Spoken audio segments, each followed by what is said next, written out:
Bem-vindo ao canal Pod Corte. Aqui você encontra os melhores cortes do podcast do Brasil. Não esqueça de se inscrever no nosso canal para estar sempre ligado a novos conteúdos. Mas como que você tomou essa decisão? O que você pesou? Tipo, quem que tá nessa com você? Obviamente você não tá sozinho. Sim.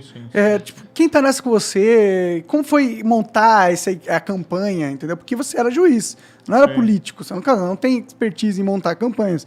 Como que foi esse processo? Eu tô aprendendo, eu considero essa jornada, né, além de uma oportunidade para mudar o país, para transformar o país para melhor, eu também vejo isso como uma chance de de um crescimento pessoal. Né? Claro. Você vai aprender, você vai falar com as pessoas, você vai ouvir as pessoas, você vai... por exemplo, até mesmo aqui, a gente está, né, conversando, é legal conhecer vocês, ouvir, ter a oportunidade de falar, de explicar o que você quer fazer. Você sai na rua, né, fala com as pessoas em geral. Você tem saído muito? Tenho, normal. Mas qual que é o rolê? Você faz rolê de campanha, tipo comício? Como que é? Rolê não. não é rolê, né? Então não, veja, a gente está em fase de pré-campanha. Tá? Então, assim, não tem comício, nada desse tipo. Entendi. Você, na verdade, o que a gente tem feito alguns eventos, conversar com as pessoas, às vezes falar alguma coisa, fazer exposição. Mas eu acho que nessa fase o principal é ouvir. Né? Você encontrar o cara na esquina, você encontrar o cara na padaria. A gente passou aqui antes de vir aqui, comprei um misto quente aqui numa padaria aqui de São Paulo. As pessoas reconhecem, as pessoas devem conversar. O pessoal às vezes quer tirar foto também. É legal isso aí, sabe? Você conversar com as pessoas e você ouvir delas. E o que elas falam pra você? Assim, na média, assim. Olha, o que eu mais ouço é assim, não desista. Ninguém te xinga? É muito raro, viu? Muito francamente. É muito raro, muito raro. Às vezes acontece à distância, às vezes pegam desses militantes malucos e tal. Eu vi o negócio do aeroporto lá, que uma galera te seguiu te xingando. Aconteceu, né? Não, ali o que aconteceu? A gente foi pra Paraíba, né? Foi muito bem recebido na Paraíba. Aí quando desceu no aeroporto, tinha lá 2 gatos pingados. Entendi. Era duas pra uma mulher e um cara falando. Né? Tava cheio de gente lá, aplaudindo, gente vindo cumprimentar, pra tirar foto. Tinha 2 gatos pingados, só que hoje assim, né? O cara pega um smartphone, coloca perto dele e fala, parece que tem né? Tinha 2 caras lá que... Assim, não tem problema, pode protestar. Você virou... cara, quando você vira candidato, fudeu, né? Cara, por que você fez isso, cara? Sério mesmo. Assim, porque, veja, lá no começo... Você falou várias vezes assim, porra, não quero, em política não vou me candidatar, não vou fazer nada disso aí, o caralho. Daí tu virou ministro, e eu entendo por que você virou ministro. Você acabou de explicar aqui, inclusive, por que você virou ministro e tudo mais. Mas, cara, agora você tá querendo entrar num jogo que... você vai me desculpar, mas tem gente bem mais... Tem lobos muito mais... Tem gente muito mais filha da puta jogando. É um jogo diferente esse, cara. E assim, é um jogo que, além de colocar um alvo nas tuas costas, ele meio que... Eu sinto que ele descredibiliza um pouco o trabalho que tu fez. Tu não sente isso, cara? Eu acho que as pessoas têm que entender o seguinte. Se a gente... Se as pessoas... Desculpa eu ter colocado... Se as pessoas que são corretas, as pessoas que são honestas, se a gente não se interessar pela política... e não for para mudar o país, então, assim, vai ficar sempre como tá aí. E quem te convenceu, cara? Quem chegou com essa ideia? Eu tava trabalhando no exterior, para ser muito franco para você, e fiquei olhando o Brasil. Aí você vê assim, puxa, nos últimos 2 anos, né, você teve uma tragédia humanitária, que foi a pandemia. Mais de 620 mil vítimas brasileiras. No mundo inteiro, né, uma tragédia, mas aqui no Brasil, 620 mil vítimas. Você vai ficando triste com isso. Você vai vendo as pessoas com dificuldades econômicas, o desemprego está aí, quase 13 milhões de pessoas, sem falar quem está subempregado, com dificuldade. Esse negócio de fila do osso. Começaram a aparecer aquelas notícias de novo de gente caçando lá no sertão lagarto para comer. Então, as coisas assim, tristes. Do outro lado, né, você vê essas decisões lá de Supremo, principalmente, parte do Supremo. Eu respeito o Supremo, acho que tem bons ministros lá. Tem outros que eu tenho uma opinião mais negativa, bem negativa, tá? Mas tem gente boa lá, o presidente atual do Supremo, o Luiz Fux, é um cara bom. Tu não pode malhar o Supremo ou tu pode ainda? Porque daqui a pouco, vamos dizer que tu se torne presidente, tu não pode mais malhar o Supremo, né? Qual foi a minha opinião? Eu nunca trago isso pro lado pessoal, entendeu? Então, o que aconteceu? Eu fiquei indignado quando tiveram essas anulações.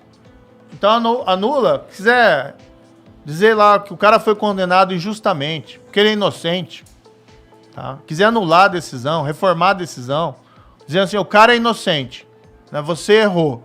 O que eles fazem? Porque eles sabem que não é isso.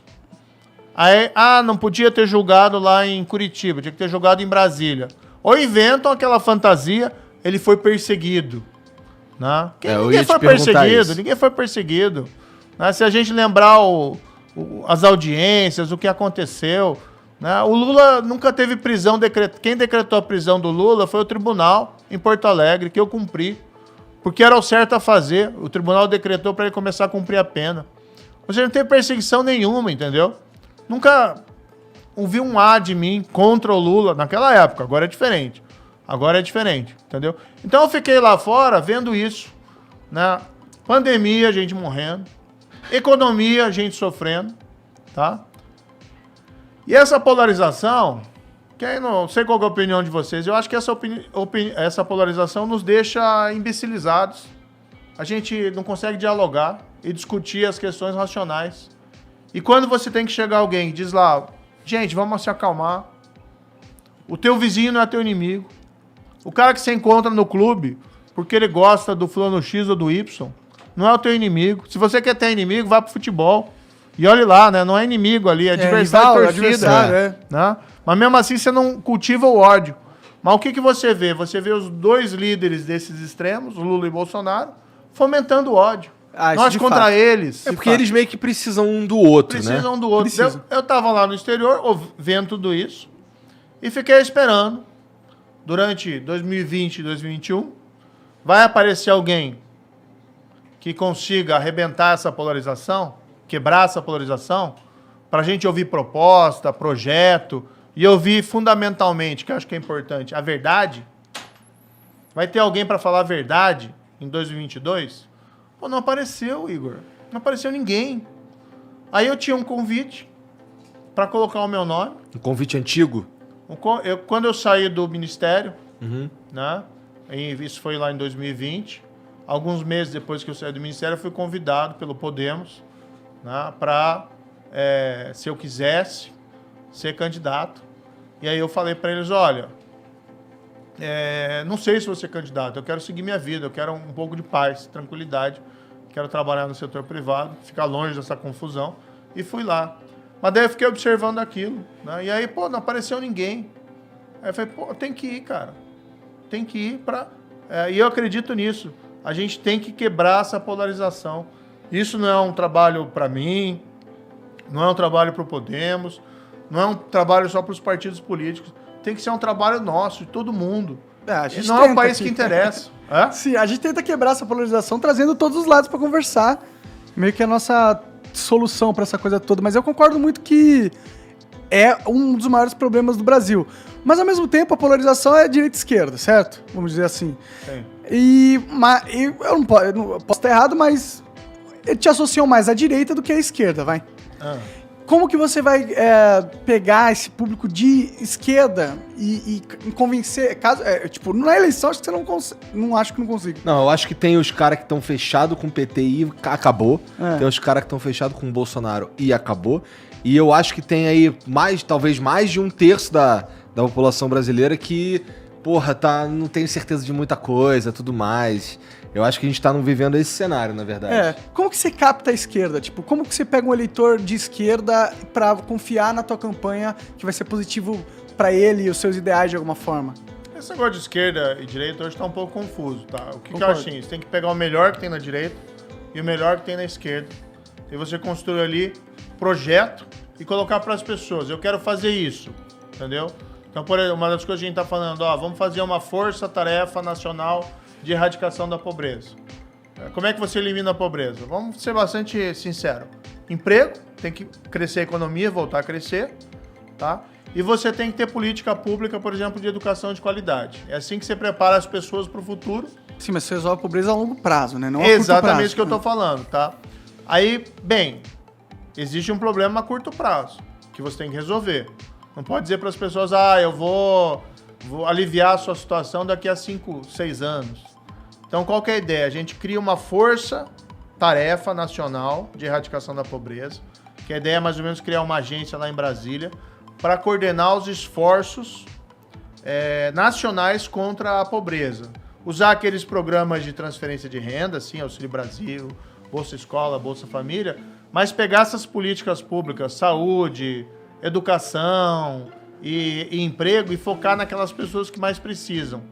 Tá? Porque o grande ponto é identificar quem são os mais necessitados, tá? E você identificar o que faz com que essa pessoa não consiga escapar da armadilha da pobreza. É a falta, às vezes, de um emprego, às vezes é uma falta de oportunidade de um treinamento profissional que pode fazer com que a pessoa possa obter uma chance na vida. Às vezes é um tratamento de saúde, a pessoa está incapacitada por algum motivo. E você já tem essas políticas públicas por aí. Só que às vezes elas não chegam nas pessoas que mais precisam. Então a ideia de criar esse grupo, essa força, cara, é uma expressão, né? Força-tarefa. Mas é aquela ideia de ter uma missão. Não vai ser uma força-tarefa como da Lava Jato, que é um grupo de procuradores, evidentemente. Mas a gente pegar o que você tem melhor na administração pública brasileira, na educação, na saúde, na assistência social e botar esses caras juntos. Pensando juntos como você gera soluções de curto prazo e como você faz com que essas soluções cheguem a quem mais precisa. Entendeu? Mas você tem algum exemplo de alguma ideia mais concreta, assim, que você gosta? Que você vê algum Essa exemplo? ideia é bem concreta. Não é concreta, a sua ideia é criar um grupo pra gente chegar na solução. Não. Na verdade, assim, é o grupo para você pegar essas políticas que já existem, tá? E você levar para aquelas pessoas que mais precisam. Porque o que acontece? É expandir o que já tem, a sua Expandir ideia. não, você fazer com que essas políticas que já existam cheguem àqueles que mais precisam. Você focar. Essa expansão das políticas. É mais focalização, vamos dizer, porque as políticas já existem. O que acontece, assim, muitas vezes a pobreza gera aquilo que a gente chama da invisibilidade. O cara fica fora da sociedade. Fora do sistema. Ele Sim. não consegue, ele não tem RG, Não tem nada, ele não tem tem documento, CPF, não tem ninguém energia. sabe onde ele está. Agora, se você for lá na comunidade, né, se você for nas comunidades pobres, todo mundo sabe quem que é o cara que mais está necessitado. E às vezes você tem o governo, não consegue chegar lá, porque não tem um sistema que funciona, porque não tem alguém que está olhando. Então, exatamente qual que é a ideia? Você criar um grupo específico que tem uma missão. Ó. Tua missão é reduzir a pobreza. Aí você pega aqueles caras que mais precisam, você vai lá e vê qual que é o problema daquela família. O pai não tem emprego, mas ele pode conseguir se ele tiver um treinamento profissional específico. Então você vai pegar aquele cara e vai providenciar um treinamento profissional específico e encaminhar ele para o emprego ali. Tá? Focar no que mais precisa. Uma parada entendeu? mais personalizada, de caso a caso. Em vez de uma Exatamente. política pública que trata todo mundo igual, trata todo mundo como é. Não, assim, em cada você tem que ter a política universal. Educação pública, por exemplo. Quem quer colocar o filho na educação pública tem que ter essa oportunidade. Claro. Eu estudei em escola pública, por exemplo. Sim. Estudei também em escola privada, mas estudei em escola pública. Você tem que ter escola pública de qualidade. Para todo mundo que Lá em queira. Curitiba tem uma escola pública foda, né? Tem. As filhas do Igor faziam minhas filhas fizeram lá. Fizeram lá?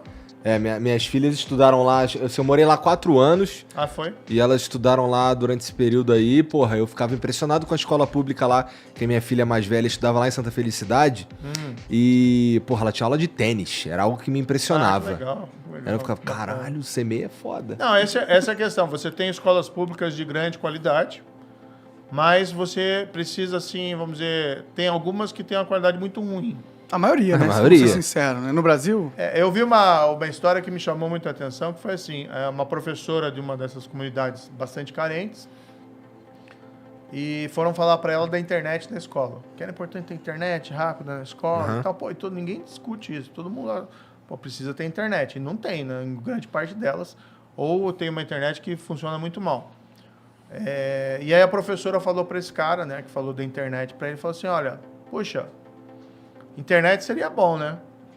Mas o meu problema mesmo são meus alunos que têm piolho. E não conseguem prestar Tem coisas atenção ainda na mais aula. fundamentais do que a internet. Tem boa parte das escolas do Brasil não tem... Ih, caralho. Opa, ia fazer aqui uma efeito dramático.